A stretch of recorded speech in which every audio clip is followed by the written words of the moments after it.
很想给水瓶座的未来20年写一部连续剧啊！上一次18年到22年这篇已经完结了，23年呢是下一个20年的序曲预告，24年呢是正片开场章节1。那今年呢这个20年的开局当然很重要啦，开局开得好的话，气势就有啦，底气也有啦，自信也有啦。所以呢水瓶座的年度关键词是寻找保底自信，无畏真实自我。先要树立一个概念啊，因为今年是水瓶座近20年大运的开启年，所以呢今年水瓶座不论过得好不好，都不是你们未来20年的运的一个峰值。你想嘛，要是开篇就是峰值了，这部连续剧应该要怎么演啊？一定是越往后越好嘛。所以呢24年不要去找运气的上限，要找保底的下限。运气呢决定了我们人生的一个上限，能力决定了我们人生的下限。那水瓶座未来20年的运气都很好嘛，那你们就是在今年要用自己的一个能力给未来20年的生活画一个最低的一个标准线。过完今年，水瓶座基本上就会知道了将来自己最差会过成什么样，心中就有数了。而这会让你们拥有发自内心的一种自信和勇气，就是说再差我也能够拥有这些东西了，你看那我怕啥呀？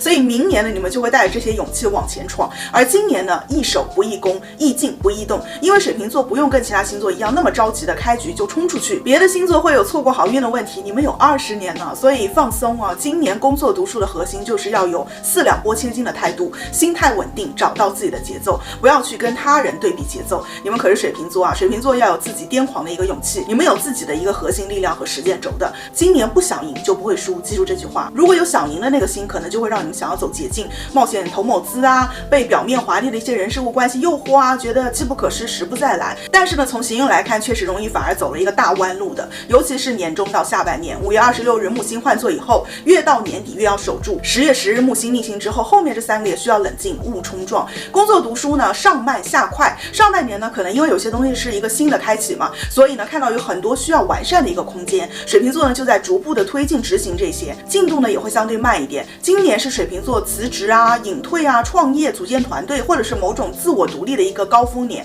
创建自己在这个社会或者是某个团体当中的一个新的身份。所以呢需要考虑的方方面面其实挺多的，这个决策不能够随意的下，这个种子一旦种下去，可能一种就得种20年，当然得精挑细选，慢一点踏实一点的发展其实是更好了。到5月末6月呢开始各项计划才会有一个提速加速的去推进，所以呢前5个月能不要那么用力的去工作读书就不要太用力吧。虽然呢事情还是不少的，但可以更轻盈的顺势而为，效果会更好。后半程呢会有需要水瓶座主动积极推进的时候，夏天开始你们就是活力全开了。今年水瓶座会发现工作读书很多的计划早做是没有意义的，因为接下来的发展会超水瓶座的预期，一定会有意料之外的惊喜或机会发生。所以呢早打算没有用，下半年还是得变。比如说那个时候你们又会发现更好的，那如果上半年就定下来，那下半年岂不是就会后悔了？那刚才说了嘛，这个是20年新运的一个开端，所以开始的这几年一定会有很多的一些环节不在水瓶座计划范围之内，或者说自己的计划总变，要不怎么说新运呢？所以呢水瓶座今年要更坐定一点，你们的直觉和意志会有很大的一个提升。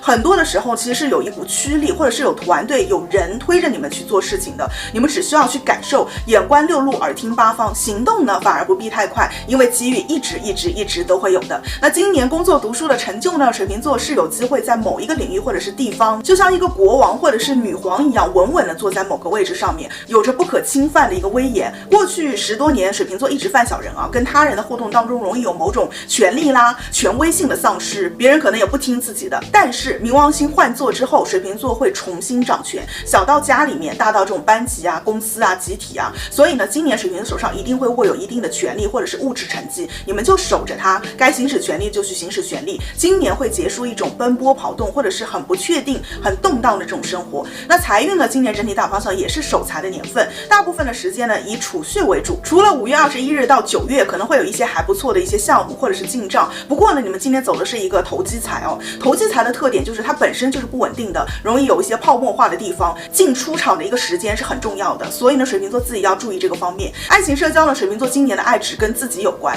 表面上看呢今年会跟原生家庭啊、新生家庭啊、过去的一些感情啊、人际的一些心结去和解，关系呢变得融洽，也能够遇到很不错的团队。下半年的桃花和子女运也是相当旺的，但这一切呢都是因为水瓶座自己变得不一样了，自己变得可能自信啦，更宽容、更包容了，更想得开了，所以呢给人的感觉不同，自然他人对待水瓶座就不一样。这种变化其实跟他人是没什么关系的，是水瓶座自己的一个提升带来的。理论上呢水瓶座今年想要跟谁恋爱，新人旧人其实都是可以的，你们都有办法把关系发展得更有爱更热烈。但是呢冥王星在1宫，土海在2宫，就纯看水瓶座自己感不感兴趣。有的水瓶座今年也会心思真的放在自己身上，看不见别人，尤其是下半年可劲的打扮自己，可能会变得很潮，尝试没有试过的颜色，学化妆，变时尚，要好看等等。也因此呢，今年水瓶座是从里到外精气神会有很大变化的年份。上半年呢，一定会有事情发生，让水瓶座感到必须要重视自己的健康，进行改变，进行调理。那下半年呢，更多的功夫是花在别人能够看见的这样的一些地方，